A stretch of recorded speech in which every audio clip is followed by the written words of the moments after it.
Seorang pemimpin memang mempunyai hak untuk menuntut output pekerjaan yang terbaik dari anggota tim yang dipimpinnya.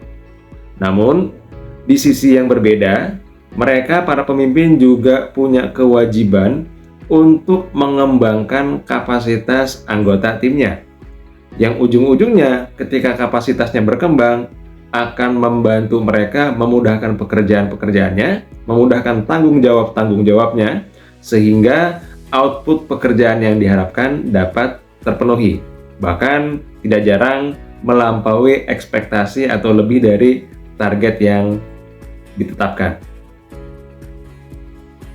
Bicara mengembangkan tim, ada salah satu pendekatan yang dapat dilakukan, yaitu dengan metode role play atau bermain peran. Nah, bagaimana seorang leader atau seorang pemimpin itu bisa mengembangkan anggota timnya dengan pendekatan atau dengan metode role play? Nah, ada dua cara.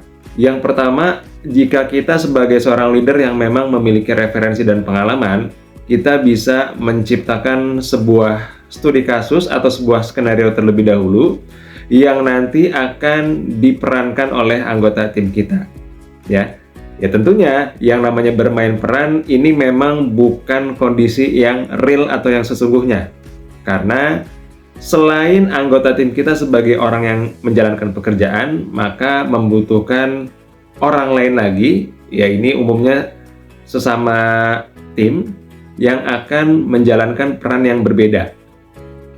Contoh, jika kita sebagai pemimpin punya tanggung jawab dalam bidang layanan, bisa saja dalam role play yang kita gunakan adalah satu orang anggota tim yang mau kita kembangkan itu berperan sebagai dirinya sesuai dengan tanggung jawabnya masing-masing, dan kita bisa juga minta rekannya yang lain itu berperan menjadi pelanggan, ya. Atau bisa juga kalau dalam konteks di bidang dunia penjualan atau hal apapun yang berkaitan dengan interaksi. Nah, itu tadi yang pertama adalah jika kita memang memiliki referensi kasus yang banyak, kita bisa membuat skenario terlebih dahulu yang nantinya akan dipraktekkan oleh mereka.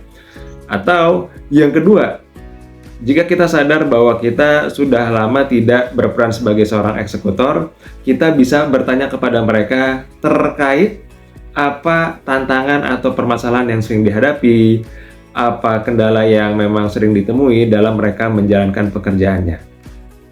Nah, dan sebelum dimainkan role play, kita adakan diskusi terlebih dahulu. Nah, di sini kita bisa berbagi pengalaman dan tips dari kita dengan kasus yang pernah kita hadapi, walaupun tidak sama persis, tapi secara kondisi hampir mirip, ya. Atau bisa juga melibatkan semua anggota tim yang lain untuk terlibat, bagaimana cara mereka dalam menangani tantangan atau masalah tersebut.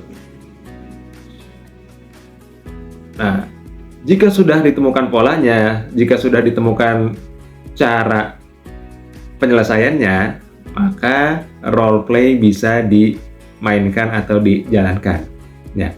Dan dalam role play sendiri, selain kita meminta mereka untuk menjalankan sebuah peran tertentu ketika menghadapi permasalahan tertentu, tidak lupa membutuhkan peran juga seorang observer, ya, yang itu bisa dilakukan oleh diri kita sebagai pemimpin mereka atau bisa juga dari anggota tim lainnya, ya. Dan kita minta mereka untuk menempatkan diri sebagai orang yang diajak berinteraksi. Nah, dengan adanya feedback, maka mereka yang menjalani role play itu tidak hanya sekedar menjalani aktivitas ritual semata, karena mereka juga nanti akan dapat masukan apa yang sudah baik, apa yang perlu ditingkatkan. Kemudian kalau seandainya nanti situasi atau kondisinya seperti ini, bagaimana cara menggoceknya, sehingga ketika mereka bertemu dalam situasi yang sebenarnya itu sudah jauh lebih siap lagi.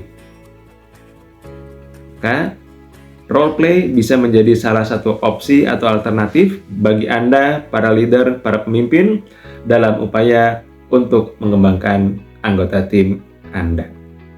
Terima kasih dan sukses selalu untuk Anda semua.